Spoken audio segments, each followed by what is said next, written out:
மனிதர்களே, உங்கள் இறைவனால் முற்றிலும் உண்மையை கொண்டே அனுப்பப்பட்ட ஒரு தூதர் நிச்சயமாக உங்களிடம் வந்திருக்கின்றார்.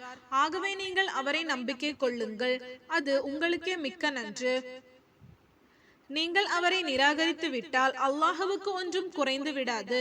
ஏனென்றால் வானங்களிலும் பூமியிலும் உள்ள அனைத்தும் நிச்சயமாக அல்லாஹுவுக்குரியனவே. அல்லாஹ் அனைவரையும் நன்கறிந்தவனும் ஞானமுடையவனாகவும் இருக்கின்றான். வேதத்தையுடையவர்களே, உங்கள் மார்க்கத்தில் நீங்கள் அளவு கடந்து சென்று விடாதீர்கள். மேலும் அல்லாஹுவை பற்றி உண்மையை தவிர வேறெதுவும் கூறாதீர்கள். நிச்சயமாக மரியமுடைய மகன் ஈசா மசீஹ் அல்லாஹுடைய ஒரு தூதர் தான், அவனுடைய மகன் அல்ல.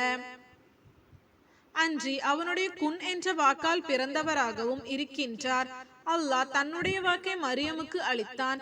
மற்ற ஆத்மாக்களை போன்று அவரும் அவனால் படைக்கப்பட்ட ஓர் ஆத்மாவே. ஆகவே அல்லாஹுவையும் அவனுடைய தூதர்களையும் நீங்கள் நம்பிக்கை கொள்ளுங்கள். கடவுள்கள் மூவர் என்றும் கூறாதீர்கள். இவ்வாறு கூறுவதை விட்டுவிடுங்கள், அது உங்களுக்குத்தான் மிக நன்று.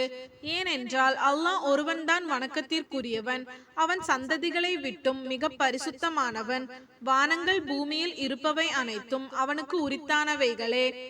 உங்கள் அனைவரையும் பாதுகாக்க அல்லாஹ் ஒருவனே போதுமானவன். ஈசா அவசியமில்லை.